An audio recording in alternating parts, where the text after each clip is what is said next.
Hey guys, hope everybody's doing well. We're going to continue on with our So You Call Yourself a Man. Today we're going to talk about moving the heart of God. How many of you want to move God's heart? How many of you want God's hand to move in your life? Joshua chapter 23 verse 5 is going to be our text verse that we're going to talk about. And the Lord your God shall expel you and your enemies before you, and drive them out of your sight, and ye shall possess the land as the Lord your God has promised to you.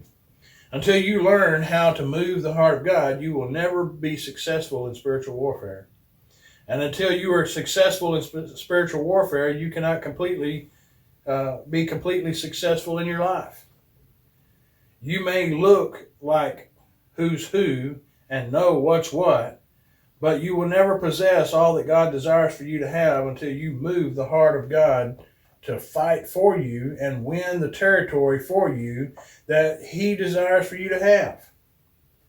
The first and foremost step of moving the heart of God is to break down the old man inside and give him up. So, sometimes we tend to want to hang on to the old things. This was okay, this was comfortable in my life, but God wants to move you into an area where you are not only blessed yourself, but He wants to bless you. He wants to bless your family. He wants to bless your extended family. He wants to bless people in your community, your church. Let's rise up and be these men that God has called us to be. Let's open our hearts and let God do the change and make the change and continue to change us and mold us and shape us and help us to step in to the men He's called us to be. The first and foremost step of moving the heart of God is to break down the old man inside and give him up. We dismantle the old man in us when we say that with a genuine heart, it's not about me, God, it's about you. And you can tell a lot about a man by listening to him pray. I pray that you will endow us with all such endowments that will matriculate from your throne and cause us to enter into various dimensions of glory. Even now, as I stand in the crystal shore, I pray that you will lead me into a place. Who are you trying to fool? God doesn't need or want your egotistical, intellectualized image. In fact, He doesn't desire anything that is man-engineered or man-contrived, including your flattery. If a woman came to you and measuring you up like a specimen in a lab and said to you, you are a wonderful example of a male physique and huge biceps and tight abs, a great smile, you might be impressed that she's impressed with your body.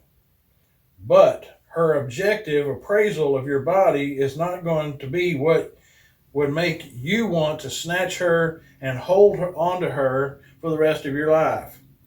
In your heart of hearts, you want a woman who knows the inner you and loves you anyway.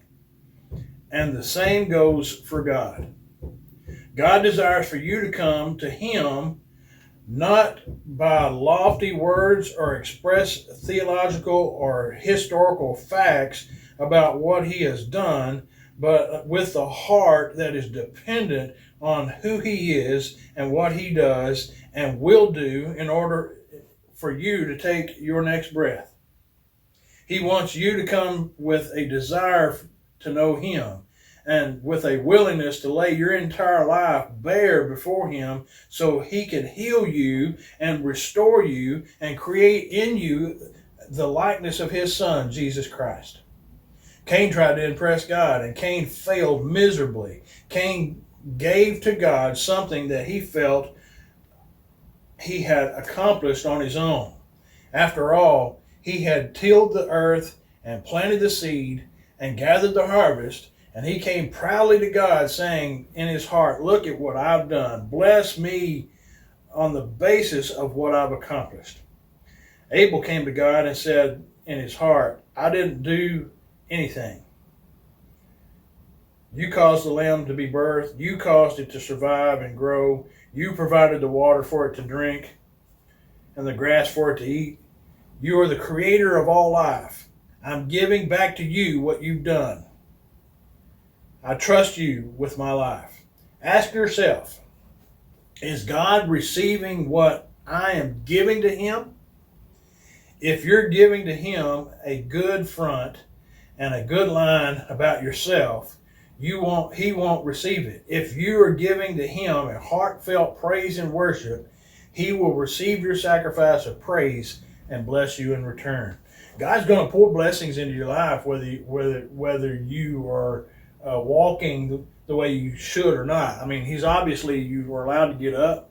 He woke you up. You were able to breathe. Your heart beats, and that is a blessing in itself. But God wants to pour such blessings into your life that you can't contain. And we can only do that because when we focus on how good God is and how much he loves us and how much he wants to have an intimate relationship with each one of us so that we can step into the man God's called us to be. Look at yourself in the mirror today and say to yourself about your own egotistical pride, give it up. And then start praising God for who he is and who he desires for you to become and who he is making you to be.